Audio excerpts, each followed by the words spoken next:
নিঃস্ব অবস্থায় কি দোয়া করতে পারেন একজন মানুষ, এই দোয়াটা শিখে নেন, ইনশাআল্লাহ আপনার জীবনের সমস্ত সংকট কেটে যাবে ইনশাআল্লাহ। আমি নিজেও এই দোয়াটা বেশি বেশি করার চেষ্টা করি। দোয়াটা হচ্ছে, মুসা আলাইহিস সালাম একটা গাছের নিচে হেলান দিয়ে বসলেন, বসে দেখলেন দুইজন মেয়ে দাঁড়িয়ে আছে দূরে, পানি নিতে পারছে না, লোকজন পানি নিয়ে যাচ্ছে, ওরা দাঁড়িয়ে আছে বেচারি। মুসা আলাইহিস সালাম গিয়ে বললেন, কি সমস্যা আপনাদের? এটা নিয়ে আপনারা আবার মেয়েদের সাথে কথা বলার চেষ্টা করেন, ঠিক আছে? তো মাহারাম গায়রা মাহারাম মেনে চলে। তারা বললেন যে আমাদের বাবা অনেক বৃদ্ধ মানুষ, আমরা পানি নিতে পারি না যতক্ষণ না আমাদের কম পানি নিয়ে চলে যায়। মুসা আলাইহিস সালাম তো একটু বললাম না, ফিজিক্যালি খুব স্ট্রং ছিলেন, থাকে না বডি বিল্ডার, সামনে গিয়ে কথা বলে সরব পানি নিতে দাও, তখন মানুষ একটু মূল্যায়ন করে না। তো মুসা আলাইহিস সালাম এভাবে পানি নিয়ে দিলেন এবং বাছুরদেরকে পানি পান করালেন, করিয়ে গাছের নিচে এসে বসে আছেন। বসে বসে তিনি দোয়া করছেন, এই যে দোয়াটা তিনি দোয়া করছেন, রব্বি, একটা নেক কাজ করলেন, নেক কাজ করলেন না, মানুষের উপকার করলেন, নেক কাজ করে এসে গাছের নিচে বসে দোয়া করছেন, আল্লাহ এখানে তো আমার খাবার পানি বাসস্থান কিছুই নাই, আমি কি করব?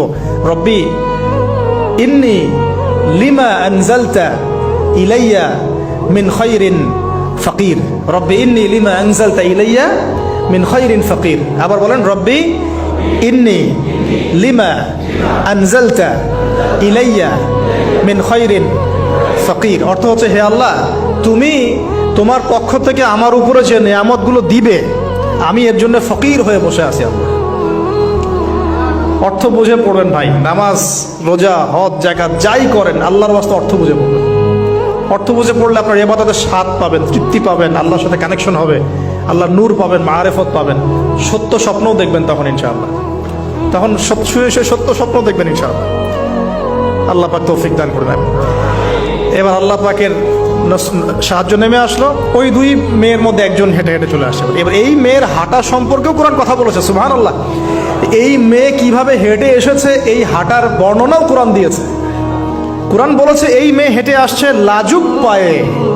এখন আপনি এই পুরো ওয়ার্ল্ডের মেয়েদের হাঁটা দেখেন, লজ্জা আছে? তাহলে মেয়েদের সাথে লজ্জা একটা গভীর সম্পর্ক আছে।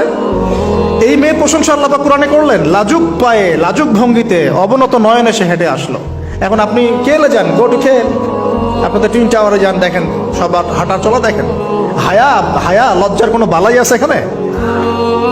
আমি গত লেকচারে বলেছিলাম যে আদম আলাইহিস সালাম এবং হাওয়া আলাইহিস সালাম, ইবলিস তাদের সাথে প্রথম যে আচরণ করেছে ওই ফল খাওয়ানোর পরে, সেটা কি? তাদের গা থেকে পোশাক খুলে পড়ে গেছে, মানে নগ্ন